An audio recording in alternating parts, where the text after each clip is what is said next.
Bonjour à tous, je suis vraiment contente d'être ici. Aujourd'hui, on a invité Marie-Joëlle Chrétien du CIUS de l'Est de Montréal pour venir nous parler, dans le fond, de la tasse, comment ça s'est passé, dans le fond, l'intégration de la tasse à l'hôpital Santa Cabrini. Donc aujourd'hui, on va un peu discuter comment ça s'est passé, aussi comment que l'hôpital a décidé d'implanter ça, mais pendant la COVID, hein, parce qu'on sait qu'en ce moment, les gens ont un peu peur, certaines personnes ont encore des craintes avec la COVID, leur utilisable. Donc, on veut démystifier ça. Puis, un peu plus vers la fin de l'entrevue, une collègue de Marie-Joëlle va venir se joindre à nous pour parler plus scientifiquement là, des faits par rapport à la COVID et leur réutilisation. Donc, Marie-Joëlle, si tu veux te présenter. Oui, bonjour à tous. Donc, Marie-Joëlle Chrétien, je suis conseillère en développement durable et en santé environnementale au CIUS de l'Est de l'île de Montréal.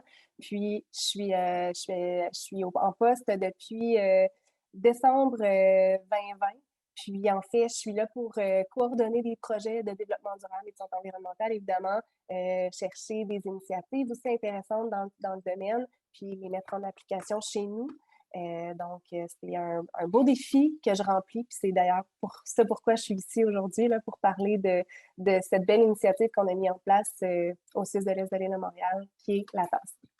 Oui, ben c'est ça. Fait que là, on veut savoir pourquoi, tu sais, pourquoi vous avez décidé d'instaurer ça en plus pendant la COVID-19, de mettre ça en place. Oui, c'est une bonne question.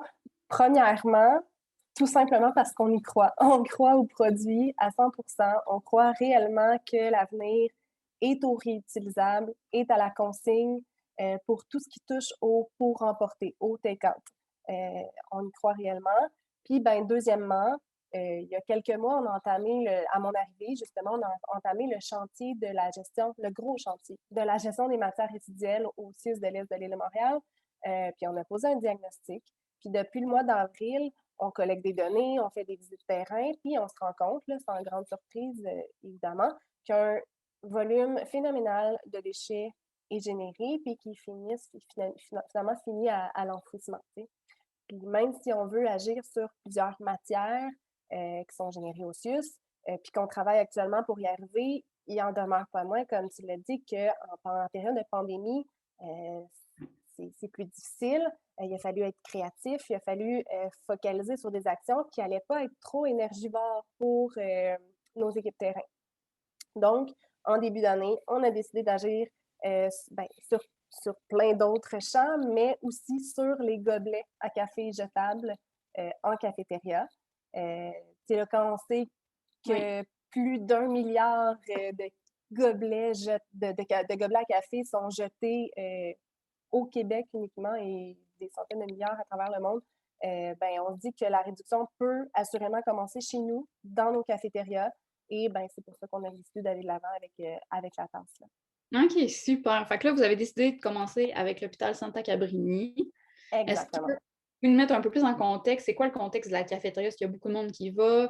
Comment ça fonctionne, les opérations au jour le jour dans cette cafétéria-là?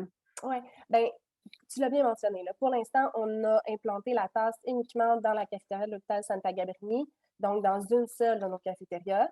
Dans celle-là, précisément, il y a plus de 110 000 clients par année qui la fréquentent. Donc, ce n'est pas la plus grande de nos cafétérias. Évidemment, celle à l'hôpital Maisonneuve-Rosemont est plus achalandée, mais quand même, à Santa Cabrini, on a un achalandage qui est assez important. Puis, c'est à cet endroit-là qu'on a décidé d'essayer le petit projet pilote, finalement. Donc, le volume de la clientèle, c'est environ 110 000 clients par année. OK. Puis comment vous dites à peu près, savez-vous les chiffres sur justement les gobelets à café, comment vous en passez par semaine ou par année? Oui, on a regardé ça. Encore une fois, uniquement à la cafétéria de Santa Cabrini, c'est plus de 36 000 verres et couvercles jetables qui sont générés chaque année. Donc, on a quand même là un bon potentiel d'amélioration. C'est certain qu'on peut agir juste à cet endroit-là, il y a du potentiel. Oui. On n'a pas quantifié les couvercles, les gobelets à HMR ou à l'hôpital Maisonneuve-Rosemont ou à l'Institut santé mentale, mais c'est certain que si on combinait ces déchets générés dans nos trois grandes cafétérias, c'est certain qu'on aurait un chiffre qui est quand même incroyable, un grand volume. Mais pour l'hôpital uniquement de Santa Gabriel, ouais, c'est 36 000 là, et plus même. OK, OK. Fait que c'est quand même un assez gros volume. Ouais. Puis là, comment ça fonctionne justement la tasse concrètement? C'est ça le fonctionnement. Tu sais, dans une cafétéria, souvent on pense que c'est un sens unique. Je ne sais pas comment vous l'avez instauré dans vos opérations, là. Oui, ben c'est effectivement un sens unique chez nous aussi et probablement dans d'autres cafétérias à travers les hôpitaux du Québec. Mais bon, donc c'est un sens unique et comment on fonctionne, c'est qu'on a installé un bac gris qui est prévu pour recevoir les tasses retournées. On a mis de l'affichage là, juste au-dessus de ce bac-là pour indiquer où déposer finalement les tasses sales pour pas qu'il y ait d'ambiguïté. C'est une pratique qu'on observe aussi chez des commerçants ou dans d'autres cafétérias. On a fait la même chose aussi pour les tasses propres. Donc, on a une petite échelle, là, ou plus communément appelée un rack, à côté de la machine à café. On a aussi mis de l'affichage à cet endroit-là pour, bon, non seulement dire que ce sont les tasses propres, mais aussi pour indiquer un peu le concept de la tasse. Parce que quoique c'est un concept qui est simple et facile, c'est important de le mettre de l'avant justement pour que les clients le comprennent bien, puis qu'ils se rendent compte que c'est tellement facile et simple que c'est facile d'y adhérer, justement. Donc, on a un petit peu organisé le parcours pour déposer la tasse sale dans un bac, se prendre une tasse propre avec tout l'affichage qui est prévu là. Puis, comme dans tout bon commerçant qui tient la tasse, nos clients peuvent aussi se la procurer pour une consigne de 5 puis se voir rembourser cette consigne-là du moment qu'ils la rapportent, intacte, évidemment, dans un des 380 points de dépôt au Québec, dont la cafétéria de Santa Gabriel. Oui, OK, super. Bon, ben c'est le fun de savoir que vous avez réussi à trouver un processus qui fitait avec vos opérations à chaque jour parce qu'on ne veut pas non plus alourdir le processus avec les employés. Les gens qui travaillent là-bas, c'est ça, ils ont déjà assez de charges de travail. Effectivement. Puis, la petite échelle dont je parlais, normalement, c'était que des cabarets avec des verres et des couvercles jetables. Donc, on a tout simplement, je pense qu'il y avait 4 cabarets remplis de verres jetables. Donc, on en a remplacé 2 avec des tasses bleues, finalement. Fait que OK. on a vraiment les deux. Là. Il y a vraiment moyen. Puis je pense qu'ils sont sur le dessus, les tasses bleues, donc sont plus accessibles, disons.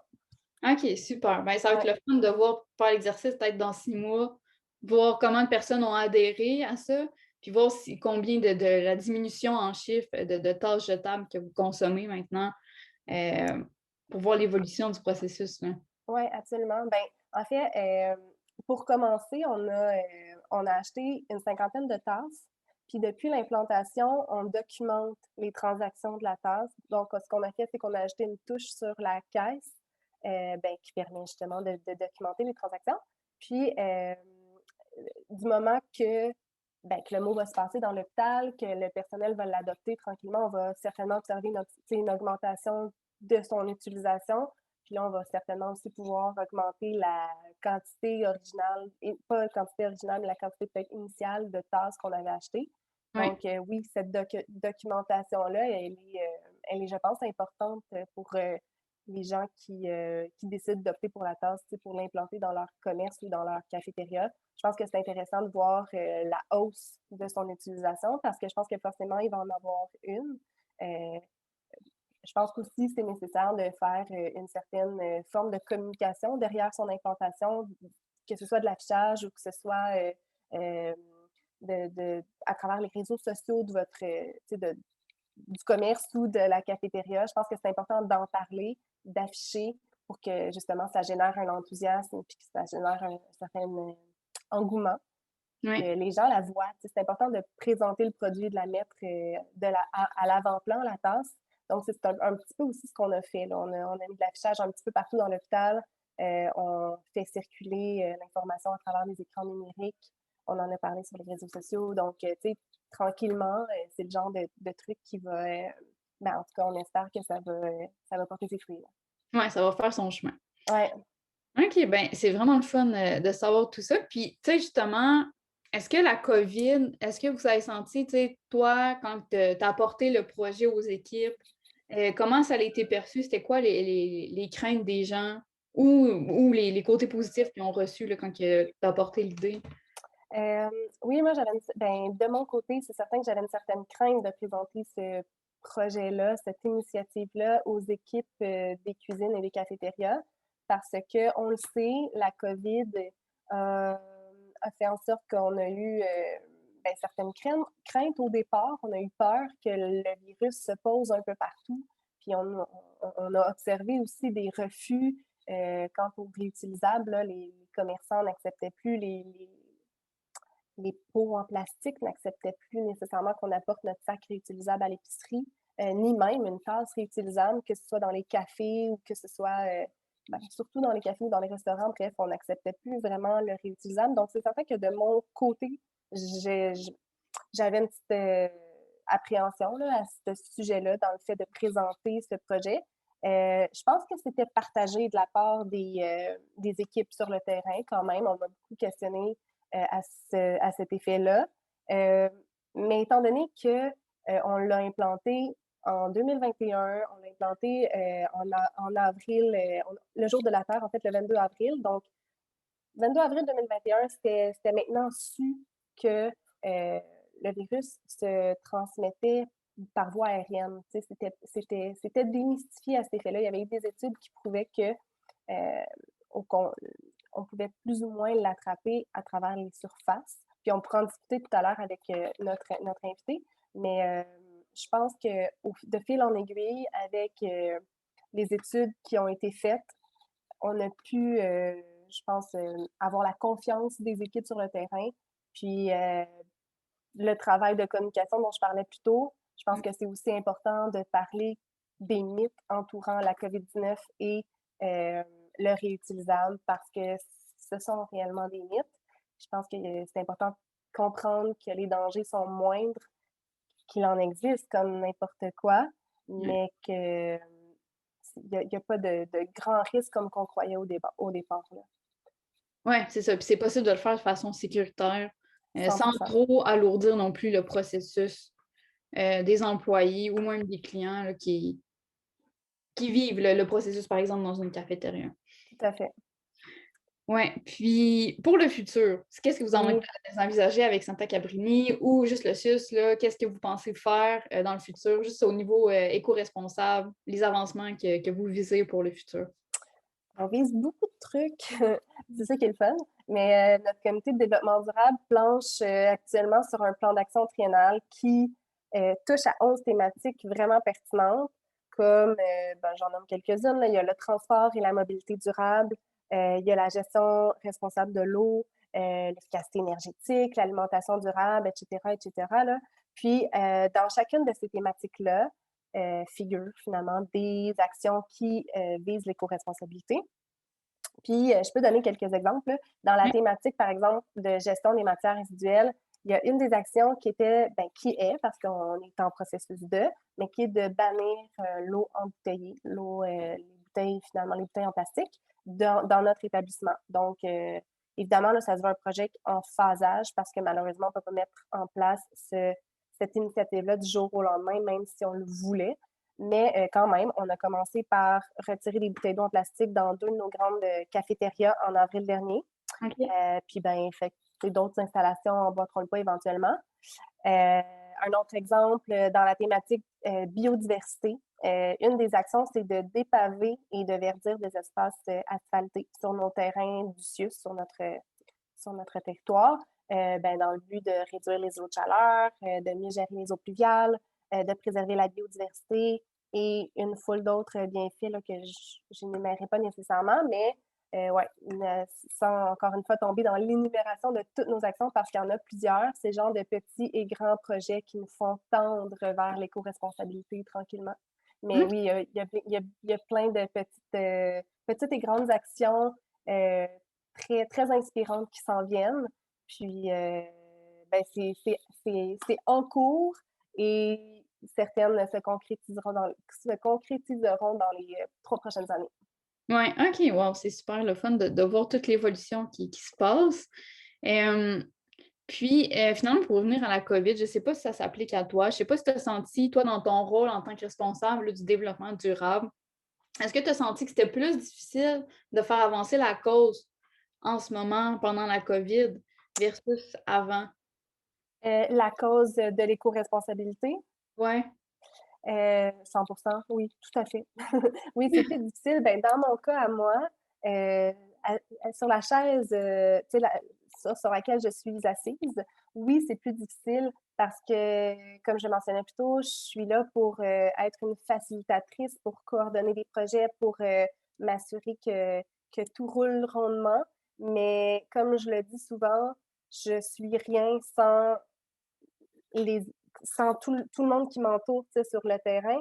Puis ben, c'est certain que quand ces personnes-là étaient euh, destinées à travailler sur la vaccination, sur ben, les unités de soins aussi, parce il y avait aussi cet enjeu-là, on avait peu de temps à consacrer à l'environnement, au développement durable, au côté, c'était très axé sur les soins et la santé, de toute évidence et en toute compréhension. Mais c'est certain que oui, il y avait un défi majeur à cet effet-là.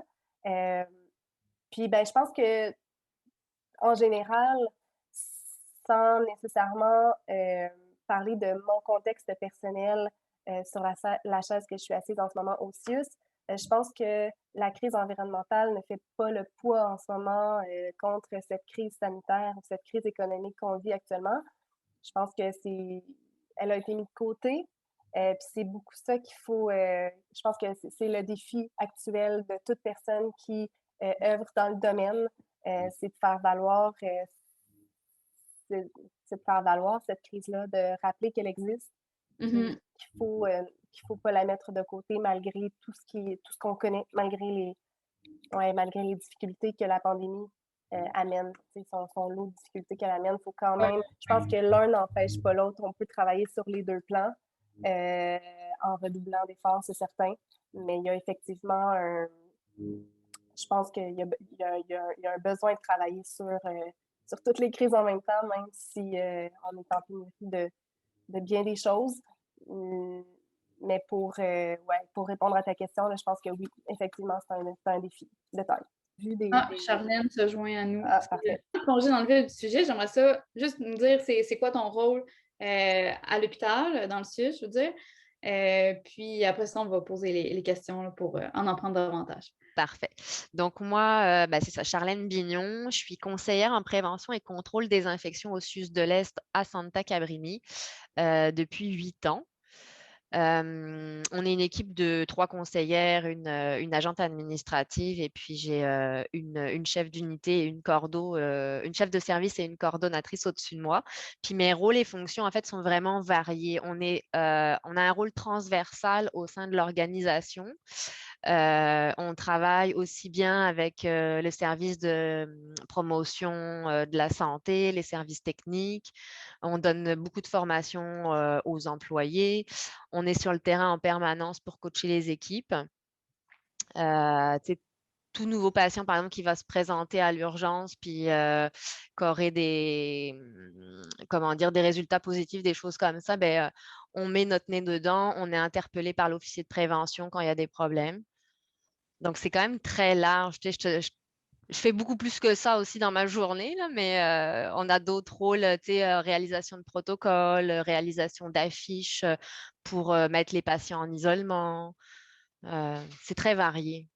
OK, super. Bon, là, on veut savoir comment justement, tu sais, votre rôle puis votre expertise euh, par rapport à la COVID. Parce que là, tu sais, puis le réutilisable. Parce qu'en ce moment, tu sais, on l'a sûrement entendu dans les médias, peut-être que nous en avons entendu parler. Ah, Starbucks interdit les gens d'apporter leur tasse Ouais. personnelle de café. Certains même propriétaires ont peur d'accepter les contenants des clients. Les employés aussi ont peur. Euh, Fait que, est-ce qu'il y a réellement un danger avec la COVID et le réutilisable? Je te dirais que non, en fait, parce que si toute chose est lavée à l'eau chaude adéquatement, il n'y en a pas de problème. Tu sais, le virus, une fois que ta tasse va être lavée, le virus ne va pas survivre sur la tasse, sur le plastique. Et puis, comme Tu sais, je prendrais pas mal l'exemple, un peu comme quand tu vas faire ton épicerie, que tu vas acheter des fruits et des légumes, ben, avant de les manger, ben, je vais le laver, tu sais, puis ben, là, qu'il y ait la COVID ou qu'il n'y ait pas la COVID, il pourrait y avoir n'importe quoi sur le fruit ou sur le légume, en fait. Je sais pas si je réponds à ta question correctement. Oui, ben, ça répond vraiment bien à la question. Puis, tu sais, par exemple, là, qu'est-ce que vous faites en ce moment à l'hôpital? Par exemple, avec les clients qui ont la COVID-19, comment eux sont-ils en contact avec de la vaisselle réutilisable, de la vaisselle Ah, jetable? ouais. Comment ça Ben, tu vois, au tout début de la pandémie, je pense qu'ils disaient, tu sais, il faut de la vaisselle jetable pour tout le monde, pour tous les patients COVID, puis tout ça. Puis finalement, on est revenu à la vaisselle de l'hôpital, tu sais, la vaisselle plastique. Puis, par exemple, sur l'étage COVID, tu sais, les cabarets vont monter dans le chariot de cuisine. On a l'ascenseur chaud spécialement pour l'unité COVID. Donc déjà, le chariot de cabaret ne va pas aller dans l'ascenseur froid. C'est vraiment un ascenseur chaud spécialement dédié à la cuisine pour aller sur les tâches COVID. Puis les cabarets vont être distribués dans les chambres. Puis, tu sais, quand ils vont sortir des chambres, ils ne vont pas être emballés, mis en quarantaine en bas à la cuisine. Les cabarets sont repris, sont remis dans le chariot de cuisine, puis redescendent à la cuisine, puis vont être lavés avec la vaisselle normale. Puis le chariot de cuisine, il va être désinfecté après chaque fois qu'il redescend à la cuisine, il va être désinfecté à l'eau chaude puis au savon comme les autres chariots. Donc, il n'y a pas un lave-vaisselle ou quoi que ce soit spécial dédié à la vaisselle COVID du tout. OK. Fait qu'on voit dans le fond qu'il y a même un hôpital qui a des patients COVID utilise le réutilisable. Fait que même dans un café ou un restaurant, il n'y a pas de risque à offrir une tasse réutilisable à son client qui vient. Du Euh, tout, ben c'est ça, tu sais, elle va être lavée. Ouais, ouais. Ça va être assaini selon les processus du MAPAC. Puis toute bactérie va être éliminée à ce moment-là ou les virus sur la surface. Je te dirais, j'aurais presque même plus confiance, tu sais, en du réutilisable que par exemple, attends, est-ce que j'en ai là? Ouais. Par exemple, tu sais, les verres qu'on donne comme ça en stérimousse, par exemple, puis ça, ben, c'est pas du réutilisable, tu sais, c'est du jetable. Tu dis, ouais, ils sont emballés, tu sais, mais c'est pas un contenant stérile. C'est ça, il faut faire la différence entre les deux, là. Exact, ouais. Donc, tu sais, je préfère y aller avec un contenant réutilisable à la limite que quelque chose de jetable, vraiment. Puis, ben là, tu sais, on est quand même une génération aussi qui veut sauver la planète. Donc, on l'enseigne, tu sais, à nos enfants maintenant en bas âge à l'école, fait qu'on on va tous vers ça, tu sais. Je veux dire, moi, mes enfants n'ont plus de bouteilles plastiques, tout le monde a des gourdes, les repas que je prépare, tu sais, c'est dans du réutilisable, là. Mhm. Oui, OK, super. Fait que c'est le fun. Euh, c'est ça, de savoir qu'il n'y a, pas de danger là-dessus quand Non. c'est suit les processus, puis à ce moment-là, tout est correct. Et puis pourquoi vous pensez qu'au début, tu sais, c'est ça, dans les médias, c'était plus clair. Tu sais, même les propriétaires, les commerçants, les employés, on ne sait plus sur quel pied danser à un certain moment, parce que tout est flou pour nous, là. Ben, tu sais, c'est parce que au tout début, la COVID, on en a entendu parler en décembre de l'année passée, enfin 2019. C'est arrivé au Canada, tu sais, ça a commencé au mois de mars. Euh, le virus était vraiment inconnu, en fait. Tu sais, on savait pas c'était quoi le mode de transmission, combien de temps ça tenait sur les surfaces. Fait que je pense que ça a fait peur à tout le monde. Puis c'est pour ça qu'ils l'ont interdit tout de suite. T'étais pas sûr, est-ce que les gens vont se laver les mains, pas se laver les mains quand on allait toucher puis réutiliser les choses. Donc, je pense qu'ils ont dit, OK, on arrête tout ça. Puis quand dans des Starbucks, on dit, bah, nous, on est sûr de ce qui vient de chez nous, mais on n'est pas sûr de ce que ramènent les clients de chez eux. Donc, je pense que c'était plus l'inconnu du virus, du mode de transmission, de combien ça tenait sur les surfaces. Des fois, on entendait, oh, ça peut tenir une semaine sur le plastique, 3 jours sur du carton. Et puis finalement, une fois que ça a été démystifié, ben, les gens sont revenus un peu aux pratiques normales. Oui, ben, tu sais, il y en a qui tardent encore Ouais, justement à refaire le move vers le réutilisable. ouais. Parce qu'il y a encore des inconnus, puis même, c'est ça. Et Faut, pourtant, maintenant, il y a quand même des écrits, tu sais, qui prouvent que, ben, il n'y a aucun risque avec le réutilisable. Même au Café Cabrini, en bas, tu sais, là, je ne te parle pas de la cafétéria de Santa, mais du Café Cabrini. À un moment donné, au tout début, là, ils ne voulaient même plus qu'on vienne avec nos thermos. C'était juste leur gobelet anti-stérémousse à eux. OK, OK. Ouais. Puis je suis moins rassurée avec ça parce que tu vois, quand tu es dans le le petit café Cabrini, là, bah, tous les petits tops qui vont sur les gobelets, bah, c'est à l'air libre, tu sais, c'est pas rangé nulle part. Donc, pour moi, je trouve ça plus sale. Mhm. OK, parce qu'en fait, avec la tasse personnelle, quand on apporte notre tasse, il y a des façons de la remplir sans que l'employé touche notre Ouais. contenant qui vient de l'extérieur, sans que ça aille en arrière dans les comptoirs de préparation et que ça contamine les plans de travail des Ouais. employés. Ben, c'est ça que je trouve cool aussi, c'est ça, c'est que quand tu viens avec ta tasse, ben, tu peux faire du sans contact dans le fond. Parce que tu aurais juste à attendre, comme tu dis, au monsieur du café, là, puis il va nous servir le café sans forcément toucher notre tasse. Je suis entièrement d'accord avec toi, ouais. Super, OK. Ben, moi, ça répond quand même à mes questions. Ça nous permet de voir que scientifiquement, il n'y a pas de danger quand c'est passé au lave-vaisselle selon les règles de nettoyage du MAPAC. Après ça, peu importe les anciennes, même la gastro, par exemple, qu'on avait avant, hein, elle existait, puis Ouais, on avait du réutilisable quand même, là. complètement. Fait que Dans le fond, j'ai pas vu un virus ou quoi que ce soit, tu sais, que fallait pas utiliser du réutilisable. Fait que c'est pas plus la COVID qui va faire qu'on peut pas le réutiliser, ouais. OK. Maintenant on a plus de recul sur le virus, le mode de transmission, je pense que, ouais. OK. Wow. Bon, je ne sais pas s'il y avait d'autres points que vous aimeriez ajouter par rapport à ce sujet. S'il y a des trucs que vous aimeriez discuter. Mais moi, je voudrais juste peut-être faire du pouce sur tout ce qui vient de se dire, parce que tout à Oui. l'heure, quand tu m'as posé la question sur notre mode de fonctionnement, je ne l'ai pas nécessairement précisé. Je pense que tu as pris la balle au bon, puis tu l'as dit, tu as dit quand c'est bien fait, quand c'est fait sécuritairement, il n'y a pas de danger. Mais ce qu'on fait à la cafétéria, c'est fait sécuritairement parce que quand on prend ce fameux bac gris de tasse sale, pardon, ben ça s'en va directement au lave-vaisselle industriel. C'est assaini, c'est lavé.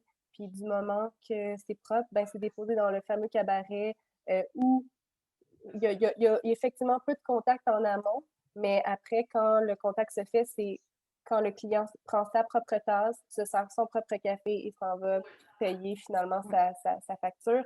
Donc, partout et même dans notre cafétéria, c'est bien fait, c'est fait de manière sécuritaire, puis il y a moyen d'avoir du sans contact effectivement. Même Ouais, si, que ce soit la tasse, que ce soit notre propre tasse personnelle, parce qu'il y a lieu de l'apporter aussi à la cafétéria de Santa Gabriel. Il n'y a pas ouais. juste la tasse on encourage les gens à apporter leur tasse réutilisable à eux.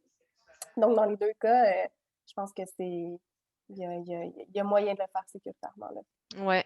Puis je pense que les gens aussi à la cafétéria de Santa Cabrini ont vu du changement avec la COVID. Je sais pas si tu l'as vu, Marie-Joëlle, par exemple, mais avant, on n'avait pas d'agents qui étaient sur place puis qui allaient désinfecter ta place une fois que tu es mangé, des choses comme ça. Puis je trouve que c'est du plus, en fait. Parce que, tu sais, je veux dire, tu finis de manger, ben, c'est normal que finalement, on débarrasse puis qu'on nettoie pour le prochain. Mais ça n'avait jamais été fait avant. C'était fait à la fin de tous les repas.